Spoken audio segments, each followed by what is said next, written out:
నమస్తే రమగారు. నమస్తే జయ. రమగారు ఏదైనా మంచి కథ చెప్తారా? యమునా సుందరి కథ చెప్తా. యమునా సుందరి బాగుందండి. అందులో ఏం లేదు. ఆ, ఆ. పేరు సింపుల్గా ఉంది. అంటే పేరు ఏదో ఆ. అలా వినిపిస్తుందా? అంత లేదు, మామూలుగా ఉంది. ఆవిడ క్యారెక్టర్ ఉండాలి కదా. అదేలే అదే. యమునా సుందరి క్యారెక్టర్ తక్కువ ఉంది కథలో, కానీ దాని పేరు అదే పెట్టారు.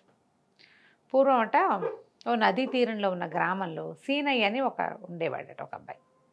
పుట్టు దరిద్రుడు, పాపం వాడికి ఏం లేదు, సామాన్యమైన వాడు మనిషి.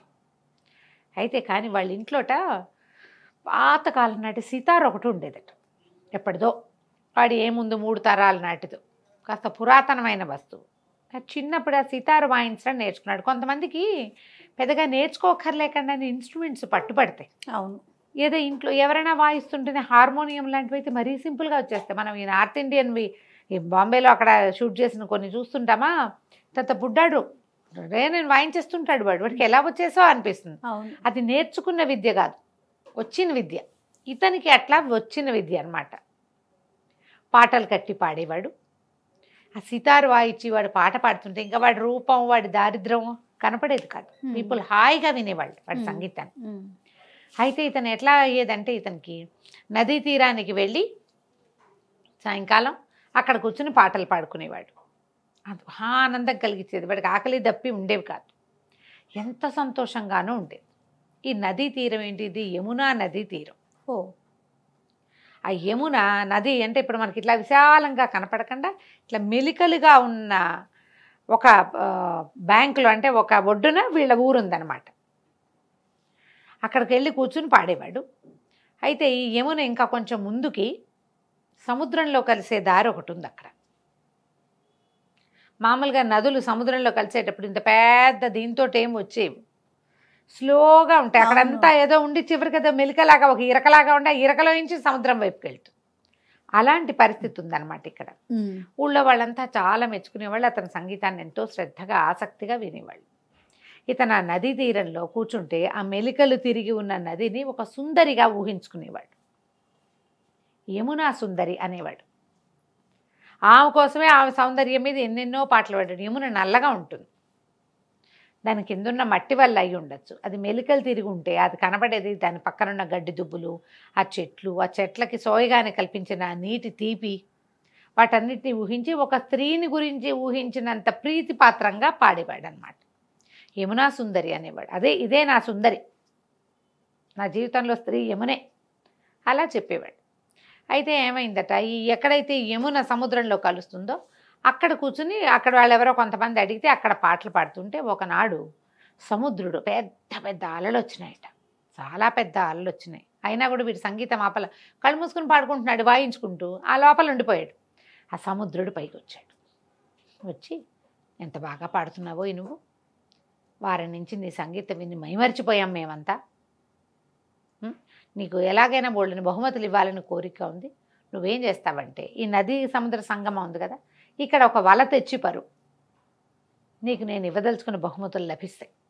దీనికి ప్రతిగా నువ్వు వచ్చి మా లోపలికి, మా సముద్రం లోపలికి వచ్చి, మాకు ఒక పచ్చల మండపం ఉంది, అది సంగీత మండపం, అక్కడ ఒక కచేరీ చేసి మమ్మల్ని అందరినీ ఆనందింపచేయాలి. నీ గానామృతాన్ని మా ఇంట్లో నుంచే వినాలనుకుంటున్నా, నేను బయట పాడుతుంటే వింటున్నా నేను అని చెప్పాడు. చెప్పేసరికి అలా ఆశ్చర్యపోయాడు వీడు. బాగానే ఉందనుకున్నాడు. అట్లాగే తప్పకుండా వస్తానన్నాడు. అని ఏం చేశాడు, మర్నాడు ఒక వల తెచ్చి 4 పుల్లలు పాతి అక్కడ పరిచిపెట్టాడు. సాయంత్రానికి ఆ వల నిండా ఎన్ని ముత్యాలు, ఎన్ని రత్నాలు పడ్డాయో, ఎన్ని పగడాలో, అవంతా ఆ వల తీస్తే దాని నిండా చేపలు పడాల్సిన వలలో రాళ్ళు రప్పలన్నీ ముత్యాలు, రత్నాలే. సముద్రుడు రత్నగర్భుడు అని చెప్తారు కదా, సముద్రం పేరే రత్నగర్భ. అది రత్నాలు, వజ్రాలు, ముత్యాలు అన్నీ ఆయన కడుపుల నుంచే వస్తాయని చెప్తారు. అవన్నీ తీసుకొచ్చుకొని వ్యాపారం చేసుకోవటం మొదలుపెట్టాడు. వ్యాపారం దినదినాభివృద్ధిగా మళ్ళింది. సంగీతం మాత్రం మానల. ఆ యమునా సుందరి మీద ప్రీతి, అక్కడ కూర్చొని సంగీతం పాడుకోవటం మాత్రం అతను ఎప్పుడూ మానలేదు ఆ సీనయ్య. అయితే దేశాలకు వెళ్ళేవాడు వజ్రాల వ్యాపారాలు, రత్నాల వ్యాపారం కోసం. వ్యాపారం ఏముంది, ఇవి అమ్మేసరికల్ డబ్బు వస్తుందా, దాన్ని మళ్ళీ పెట్టుకుంటూ ఉంటారు. ఎక్కడెక్కడి నుంచో అద్భుతమైన నగలు, నాణ్యాలు తెచ్చేవాడు. తెచ్చి యమునకే అప్పచెప్పేవాడు అనమాట, అర్పించేవాడట. ప్రీతితోటి. ఒక స్త్రీ ఉంటే వాడి జీవితంలో ఓ బంగారు నగ తెచ్చాడు, ఓ భార్యో అమ్మో చెల్లెలో ఉన్నారనుకో, ఎక్కడి నుంచి అయినా మంచి నగలు తయారు మరి తీసుకొచ్చి అప్పచెప్పాలి కదా వాళ్ళ చేతికి. యమునలో వేసేవాడు. ఆ యమునే తన జీవితానికి స్త్రీగా భావించేవాడు అనమాట. ఎన్నాళ్ళో ఇలా జరిగింది. ఇలా 12 సంవత్సరాలు గడిచిందట. 12 ఏళ్ల తర్వాత ఒకసారి ఇతను ఒక సముద్ర ప్రయాణానికి వెళ్ళాడు. సముద్ర ప్రయాణానికి వెళ్ళినా సితార్ పుచ్చుకుని పాడుకుంటూ ఉండేవాడు. సాయంకాలం అయ్యేసరికి సంగీతం పాడడం అతని ప్రవృత్తి. అయితే సంగీతం పాడుకుంటుంటే ఏమైందట, సముద్ర మధ్యలోకి వెళ్ళేసరికి నావ, ఒట్టి నావ కాదు అది, బోటు అనకూడదు, ఏమన్నా నౌక పెద్దది. సముద్రంలో పెద్ద పెద్ద అలలు వచ్చినాయట. ఎంత విపరీతమైన అలలు వచ్చినాయో, నౌక ఎటు వెళ్ళలేక బిగిసిపోయిందట. ఇప్పుడు ఏమిటి మన పరిస్థితి అని ఆ లోపల ఒక జ్యోతిష్కుడు ఉంటే అతను అడిగితే, వీళ్ళకి నౌకలు అవి నడిపే వాళ్ళకి ప్రాఫెసీ చెప్పేందుకు ఒక మనిషి ఖచ్చితంగా ఉంటూ ఉంటారు. ఏమిటి ఇప్పుడు పరిస్థితి అని అతను గవ్వలు వేసి ఏం చెప్పాడంటే, ఎవరో ఒక మాట ఇచ్చి తప్పారు, మాట ఇచ్చి తప్పిన వాడెవడో ఇక్కడ ఉన్నాడు, వాడి వల్లే సముద్రం మన అటు ఇటు వెళ్ళనివ్వటలేదు సముద్రుడు. ఆడిన మాట తప్పిన వాడు ఎవడున్నాడో కనుక్కోండి అంటే ఈ మాటలన్నీ వింటున్నాడు. అతను చిన్న డెక్ మీద కూర్చొని వాయించుకుంటున్నాడు. ఆ నీళ్ళు ఎగిరి పడుతుంటే అతనికి నీళ్ళ పక్కన ఉండటమే అలవాటుగా ఏం పెద్ద హడావిడి పళ్ళు అక్కడే కూర్చున్నాడు. ఎప్పుడైతే ఘోషణగా ఎవరైనా ఆడిన మాట తప్పిన వాళ్ళు ఉన్నారా, మీ వల్లే ఈ నౌక ఆగిపోయింది, ఇన్ని వందల మంది ప్రాణాలు మీ చేతిలో ఉన్నాయి అని మీరెవరో తప్పు ఒప్పుకోండి, సముద్రుడికి సమాధానం చెప్పండి అని అనౌన్స్ చేశారు. అనౌన్స్ చేశారు కల్లా ఇతను ఏమనుకున్నాడంటే ఇది నేనే అని భావించి గబగబా పరిగెత్తుకుంటూ వచ్చాడు. నౌక పై భాగానికి వచ్చాడు. వచ్చి అయ్యా ఆ ఆడి తప్పిన వాడిని నేనే, ఎప్పుడో ఒకప్పుడు వచ్చి సంగీత కచేరీ చేస్తానన్నాను చెయ్యలేదని చెప్పి సీతార్తో సహా ఆ డెక్ మీద నుంచి సముద్రంలోకి దూకేశాడు. ఆ పడ వెళ్ళిపోయింది. ఇతను నీళ్లలో పడినవాడు అలా కిందకి వెళ్ళిపోయాడు. వెళ్తే పెద్ద తోట, బోలెడన్ని భవనాలు, ఎంత బాగుందో. అక్కడి నుంచి సముద్రుడు ఎదురొచ్చాడు. ఇన్నేళ్ళకు వచ్చావా సీనయ్య, నీ సంగీతం వింటూనే ఉన్నాం, కానీ మా ఇంట్లో మా మండపంలో కూర్చుని నువ్వు పాడుతుంటే వినాలని ఎంతో ఇదిగా ఉంది, అందుకే నువ్వు పడవ మీద ఉన్నావని తెలిసే నేను ఈ ప్రయత్నం చేశాను, రాని ఎదురొచ్చి కావలించుకుని బోల్డని ఉపచారాలు చేసి సీతార్తో సహా ఈ సీనయ్యను లోపల తీసుకెళ్ళి ఒక పెద్ద మండపం, ఎంత అద్భుతంగా ఉందో, బంగారు మయం రత్నాలు తాపడం చేసినటువంటి కుర్చీలు, అబ్బో అద్భుతంగా ఉంది. అది అతని జీవితంలో ఎరగడు. ఇప్పుడు సంపాదన పరుడు అయ్యాడు బాగా సముద్రుడి వల్లే, అయినా కూడా అతనికి తెలియదు అంత గొప్పగా ఉందన్నమాట. సరే అక్కడ కూర్చుని ఎన్నో పాటలు పాడాడు.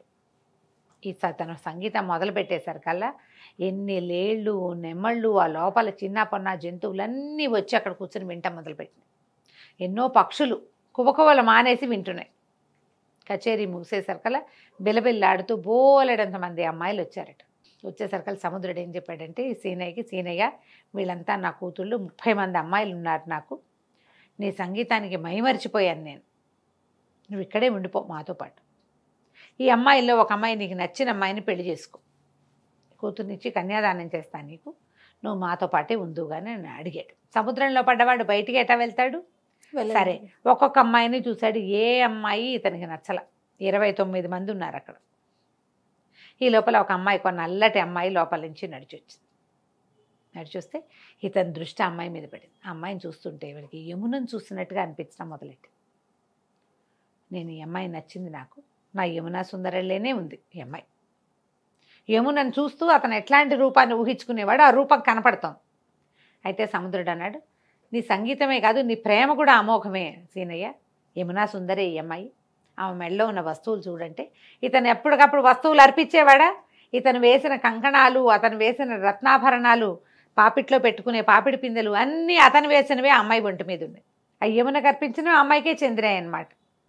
ఆ అమ్మాయి ఎంతో సిగ్గుపడి తన దగ్గరకు వచ్చి నుంచి అప్పుడు ఆ సముద్రుడు ఏం చేశాడంటే ఆ యమునా సుందరినిచ్చి ఈ సీనయ్యకి వివాహం చేశాడు. జీవించి ఉన్నంత కాలం అతను ఆ సముద్ర గర్భంలోనే ఉండిపోయాడట. రోజు సంగీత పాఠం పాడుకుంటూ, ఇంకేముంది సంపాదన అవకాశం ఏమి అవసరం ఏమీ లేదు, హాయిగా సంగీతంతో ఆ పరిసరాలన్నింటినీ శుభ్రం చేస్తూ హాయిగా ఉన్నాడు. ఇది జస్ట్ ఫ్యాంటసీ కథ, కానీ చాలా బాగుంది. కథ కంచికి మనం ఇంటికి. నమస్తే రమగారు. నమస్తే చేయి.